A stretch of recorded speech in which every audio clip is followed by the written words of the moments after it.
तो नदी बोली समंदर से,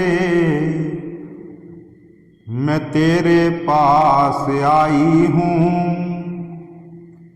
नदी बोली समंदर से, मैं तेरे पास आई हूँ।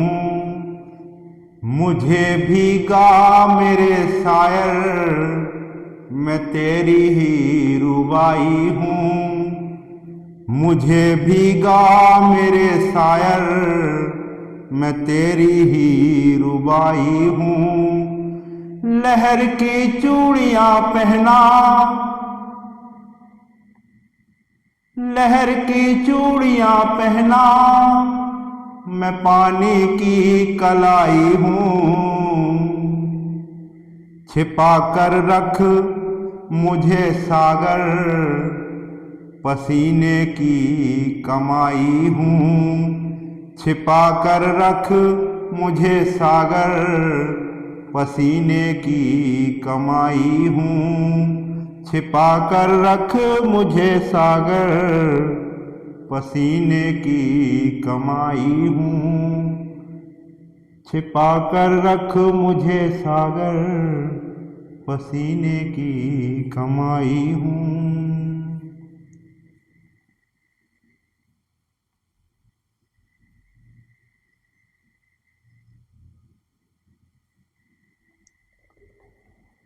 तो आज के इस वीडियो में एक और फिर से अपन बात करते हैं कृषक जीवन की महागाथा गोदान। गोदान का एक प्रसंग यहाँ पर अपन लेते हैं आज। होरी को रात भर नींद नहीं आई। नीम के पेड़ के तले अपनी बांस की खाट पर पड़ा बार बार तारों की ओर देखता था। गाय के लिए नांद गाड़नी है, बैलों से अलग उसकी नांद रहे तो अच्छा। अभी तो रात को बाहर ही रहेगी, लेकिन चौमासे में उसके लिए कोई दूसरी जगह ठीक करनी होगी। बाहर लोग नज़र लगा देते हैं, कभी कभी तो ऐसा टोना टोटका कर देते हैं कि गाय का दूध ही सूख जाता है। थन में हाथ ही नहीं लगाने देती, लात मारती है। नहीं, बाहर बांधना ठीक नहीं। और बाहर नांद भी कौन गाड़ने देगा। कारिंदा साहब नज़र के लिए मुंह फुलाएंगे। छोटी छोटी बात के लिए राय साहब के पास फरियाद ले जाना भी उचित नहीं। अब कारिंदे के सामने मेरी सुनता कौन है। उनसे कुछ कहूँ तो कारिंदा दुश्मन हो जाए, और जल में रहकर मगर से बैर करना लड़कपन है। भीतर ही बांधूंगा। आंगन है तो छोटा सा, लेकिन एक मड़ैया डाल देने से काम चल जाएगा। अभी पहला ही बयान है, 5 सेर से कम क्या दूध देगी। शेर भर तो गोबर ही को चाहिए। रुपया दूध देखकर कैसी ललचाती है। अब पिए जितना चाहे। कभी कभी 2-4 शेर मालिकों को दे आया करूँगा। कारिंदा साहब की पूजा भी करनी ही होगी, और भोला के रुपए भी दे देना चाहिए। सगाई के ढकोसले में उसे क्यों डालूं। जो आदमी अपने ऊपर इतना विश्वास करे, उससे दगा करना नीचता है। 80 रुपए की गाय मेरे विश्वास पर दे दी। नहीं, यहाँ तो कोई 1 पैसे को नहीं पतियाता। सन में क्या कुछ मिलेगा। अगर 25 रुपए भी दे दूँ तो भोला को ढांढस हो जाएगा। धनिया से नाहक बता दिया। चुपके से गाय लाकर बांध देता तो चकरा जाती। लगती पूछने की किसकी गाय है, कहाँ से लाए हो। खूब दिक करके तब बताता। लेकिन जब पेट में बात पचे भी तो कभी 2-4 पैसे ऊपर से आ जाते हैं, उनको भी तो नहीं छिपा सकता। और यह अच्छा भी है, उसे घर की चिंता रहती है। अगर उसे मालूम हो जाए कि इनके पास भी पैसे रहते हैं तो फिर नखरे बघाड़ने लगे। गोबर जरा आलसी है। नहीं, मैं गऊ की ऐसी सेवा करता कि जैसी चाहिए। आलसी वालसी कुछ नहीं, इस उम्र में कौन आलसी नहीं होता। मैं भी दादा के सामने मटर गश्ती ही किया करता था। बेचारे पहर रात से कुट्टी काटने लगते, कभी द्वार पर झाड़ू लगाते, कभी खेत में खाद फेंकते। मैं पड़ा सोता रहता। कभी जगा देते तो मैं बिगड़ जाता और घर छोड़कर भाग जाने की धमकी देता। लड़के जब अपने माँ बाप के सामने भी जिंदगी का थोड़ा सा सुख न भोगेंगे तो फिर जब अपने सिर पड़ गई तो क्या भोगेंगे। दादा के मरते ही क्या मैंने घर नहीं संभाल लिया। सारा गांव यही कहता था कि होरी घर बर्बाद कर देगा, लेकिन सिर पर बोझ पड़ते ही मैंने ऐसा चोला बदला कि लोग देखते रह गए। शोभा और हीरा अलग ही हो गए, नहीं आज इस घर की और ही बात होती। 3 हल एक साथ चलते, अब तीनों अलग अलग चलते हैं, बस समय का फेर है।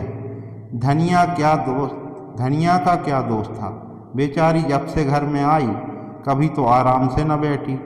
डोली से उतरते ही सारा काम सिर पर उठा लिया। अम्मा को पान की तरह फेरती रहती थी।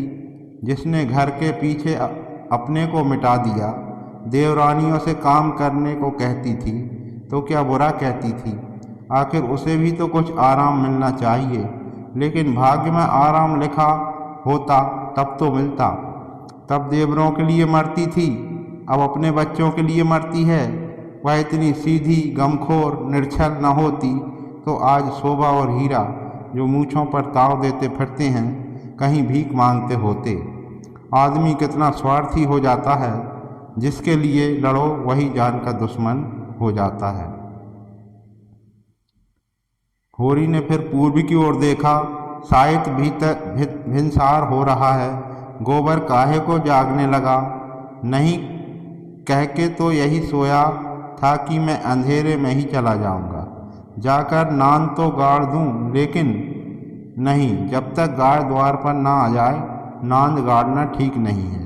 कहीं भोला बदल गया या और किसी कारण से गाय न दी तो सारे गांव में तालियां पीटने लगेगा। चले थे गाय लेने, पट्ठे ने इतनी फुर्ती से नांद गाड़ दी मानो इसी की कसर थी। भोला है तो अपने घर का मालिक, लेकिन जब लड़के सयाने हो गए तो बाप की कौन चलती है। कामता और जंगी अकड़ जाएं तो क्या भोला अपने मन से गाय मुझे दे देंगे? कभी नहीं। सहसा गोबर चौंक कर उठ बैठा और आंखें मलते हुए बोला, अरे यह तो भोर हो गया, तुमने नांद गाड़ दी दादा। होरी गोबर के सुगठित शरीर की चौड़ी छाती की ओर गर्व से देखकर मन में यह सोचते हुए कि कहीं उसे गौरस मिलता तो कैसा पट्ठा हो जाता, बोला, नहीं अभी नहीं गाड़ी। सोचा कहीं ना मिले तो नाहक भद्द हो।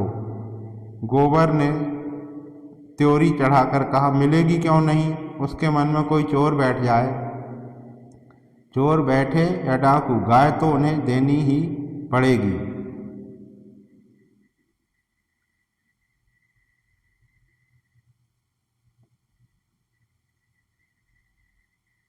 तो इस तरह से एक प्रसंग आया है जिसमें होरी के द्वारा भोला से एक गाय खरीदने की बात है। होरी महतो जो कि गोदान का नायक है और ये उसी गांव के भोला नाम के व्यक्ति से ये गाय खरीदता है और गाय खरीदता है 80 रुपये में। तो उसके रात में सोते हुए जो विचार होरी महतो करता है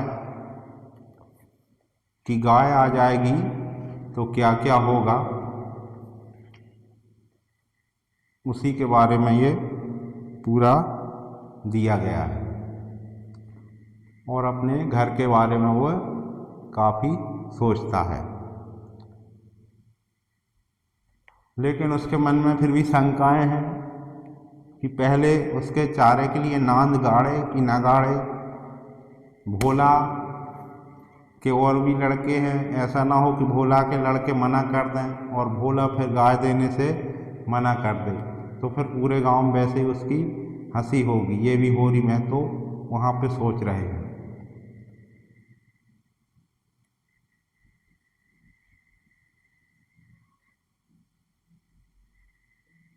तो इस तरह से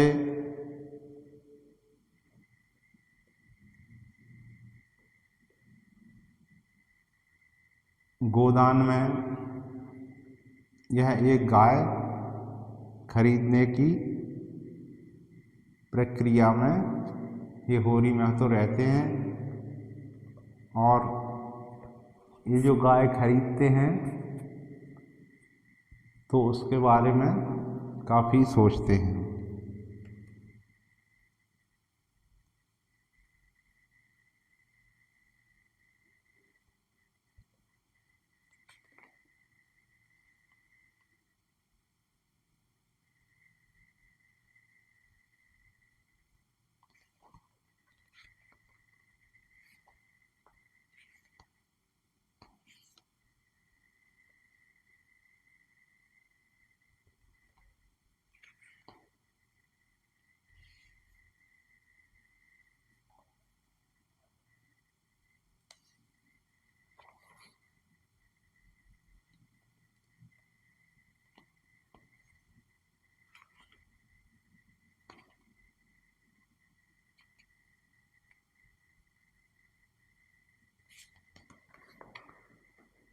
तो इस तरह से ये 1936 का प्रकाशित उपन्यास उस समय एक गाय की क्या कीमत भारत में हुआ करती थी उसको यह उजागर करता है। यानी कि होरी महतो इतना प्रसन्न है उस चीज़ को लेकर कि जब उसके द्वार पर एक गाय बंध जाएगी तो गांव में उसकी कितनी इज्जत बढ़ जाएगी। माने 4 लोग पूछने आएंगे कि ये कब ले ली, कहाँ से ले ली, तो वो सबको बताएगा। समय का परिवर्तन, साहित्य हमें इन्हीं चीज़ों से जोड़ता है। गोदान में लिखी बात 1936 और 2026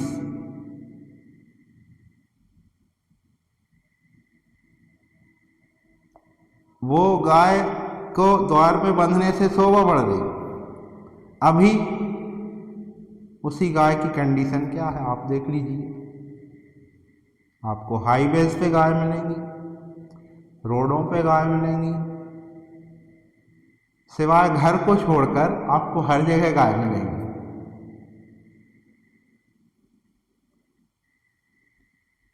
अब क्या परिवर्तन है? ये कौन सा परिवर्तन है?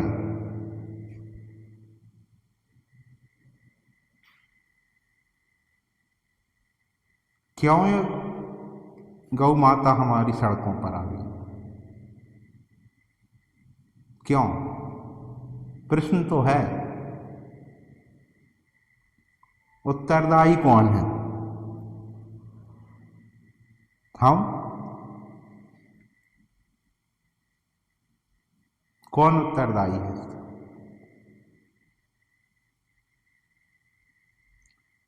उस पुराने प्रसंग से इस नए युग को जोड़ने का यही एक माध्यम है, और साहित्य हमें यही बताता है कि पहले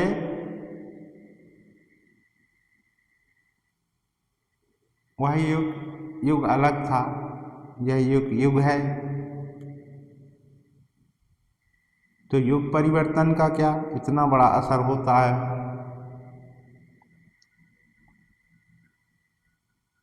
कि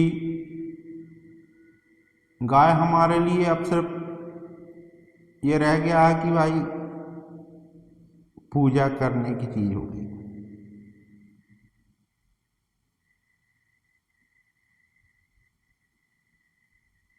समय का परिवर्तन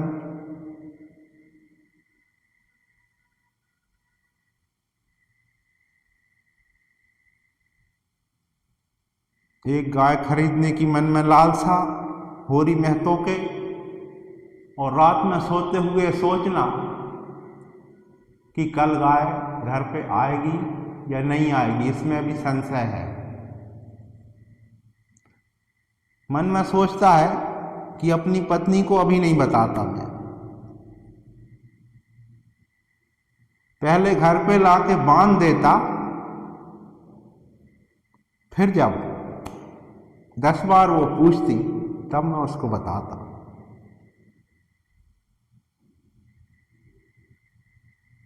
ये सब होरी महतो खाट पे लेटा लेटा विचार कर रहा है।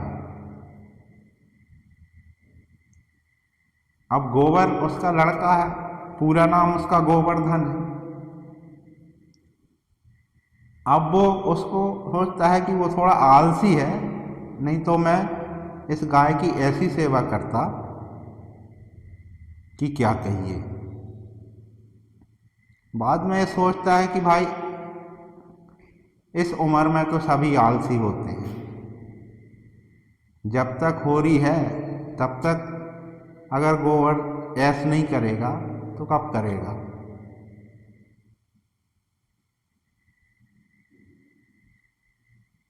तो इस तरह से गोदान भारतीय किसान की संपूर्ण मनोदशा और पूरे उत्तर भारत के परिदृश्य का एक महान आख्यान है। गोदान एक ऐसी पुस्तक जिसको आप पढ़ेंगे तो आपके सामने शब्द नहीं, शब्दों से चित्र प्रकट होते हैं।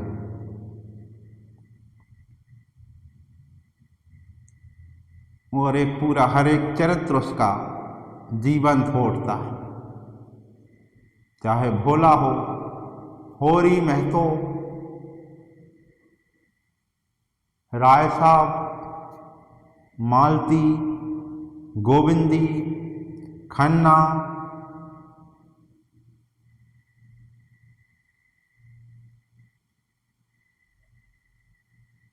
ये सभी पात्र इसमें जीवंत हो उठते हैं। दाता दीन, माता दीन, सिलिया, झुनिया, सभी इसके पात्र हैं। रूपा, सोना, ये सब गोदान के पात्र हैं। तो कृषक जीवन का महाआख्यान इस तरह से यह पूरा चलता है, और होरी महतो इसका नायक है।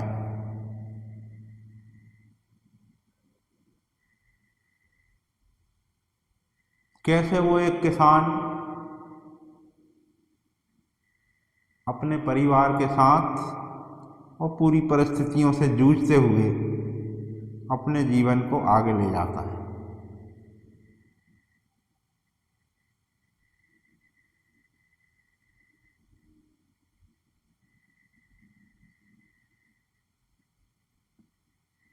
उन सारी परिस्थितियों का वर्णन इस गोदान में किया गया है। गोदान एक बहुत ही प्यारा उपन्यास है। प्रेमचंद जी इसके राइटर हैं, और हर व्यक्ति को गोदान एक बार जरूर पढ़ना ही चाहिए, क्योंकि हम भारतीय समाज से जुड़े लोग हैं। और महात्मा गांधी जी भी कहते थे कि असली भारत गांव में बसता है, असली भारत गांव में बसता है। ये कहना था महात्मा गांधी का, इसलिए उन्होंने ग्राम स्वराज की भी बात की थी।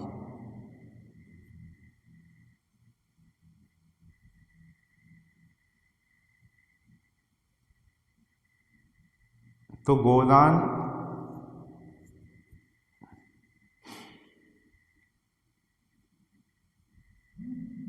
एक बहुत प्यारा उपन्यास है, आप सब इसे जरूर पढ़िए।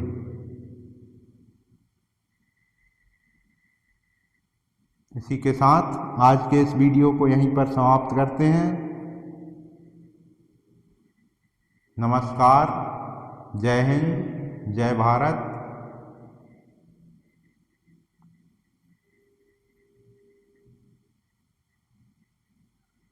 समृद्ध भारत, समर्थ भारत, यही हमारा सपना।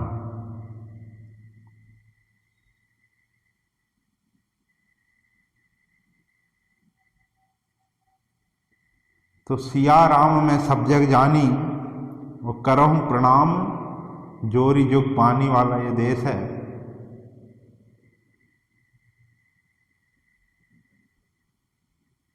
और इसका नायक वही हो सकता है जिसमें समन्वय की विराट चेष्टा लेकर पैदा हुआ हो।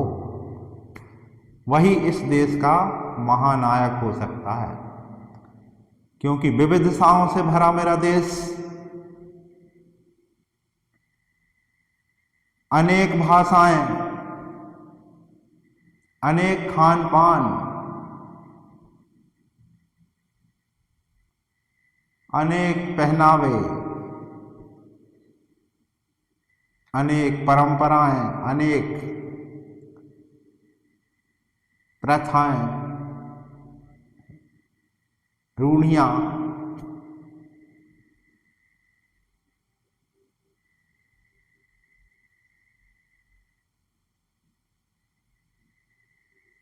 अलग मौसम, अलग जलवायु, कहीं हिमालय बर्फीला पर्वत, कहीं राजस्थान रेतीला इलाका, कहीं दक्षिण महासिंधु लहराता हिंद महासागर,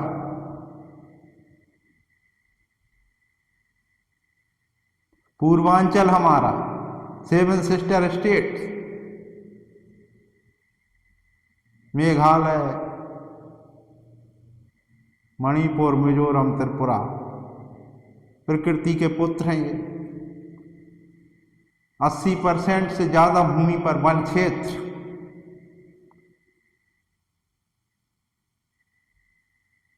ऐसा प्राकृतिक सुरम्य वातावरण, हमारे पूर्वी घाट, पश्चिमी घाट, अरावली,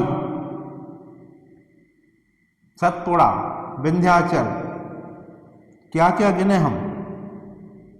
नदियां इतनी कि गिन ना पाए, इतना समृद्धशाली है हमारा भारत।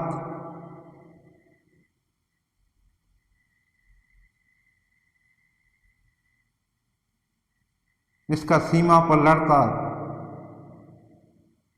वीर नौजवान, खेतों में मेहनत करता किसान,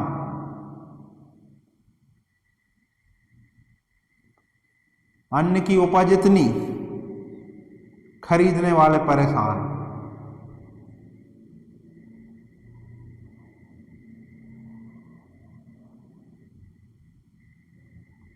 इतना महान देश,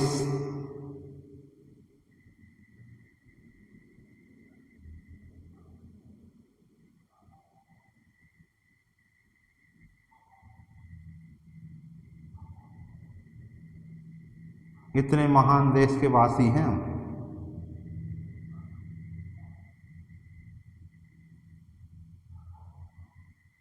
अलग अलग भौगोलिक क्षेत्र, लेकिन फिर भी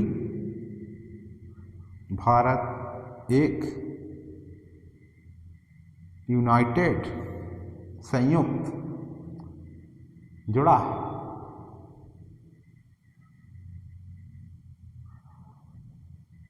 हजारों वर्षों से खड़ा है।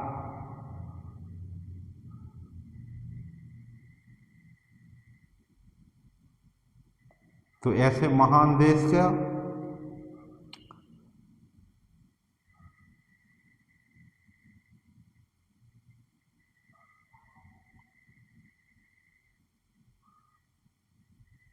हम सब आदर करते हैं।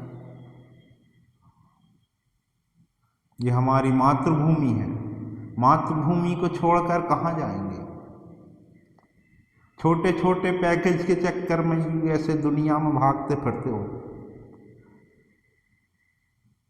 आईटी प्रोफेशनल्स वहाँ भागोगे विदेश, क्यों? अपनी धरती की सेवा करो, इस मातृभूमि की सेवा करिए।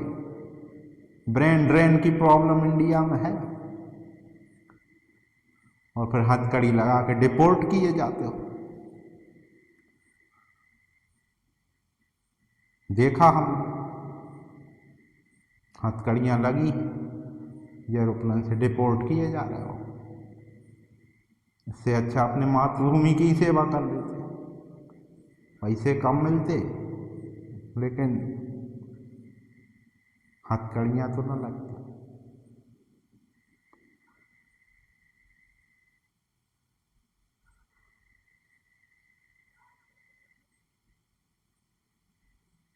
तो इस देश के बारे में हमें सोचना है, इस देश के बारे में हमें करना है। हम कुछ नहीं कर पाएंगे तो अपने देश के लिए कम से कम अच्छी शुभकामनाएं, मंगल कामनाएं तो कर ही सकते हैं। नहीं है हमारे पास सामर्थ्य, बहुत कुछ हम नहीं कर सकते, लेकिन थोड़ा बहुत तो कर ही सकते हैं। अपने देश और अपनी भाषा के लिए जितना हम कर सकते हैं उतना करें। क्यों अपनी भाषा को हम खुद मारें?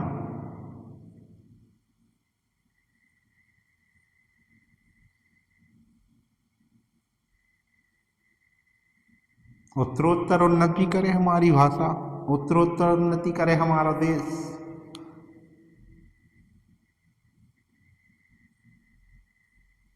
जो गलती इतिहास में की आगे क्यों दोहराएं? निज भाषा उन्नति है सब उन्नति को मूल, और निज भाषा उन्नति बिना मिटे नहीं का सूल।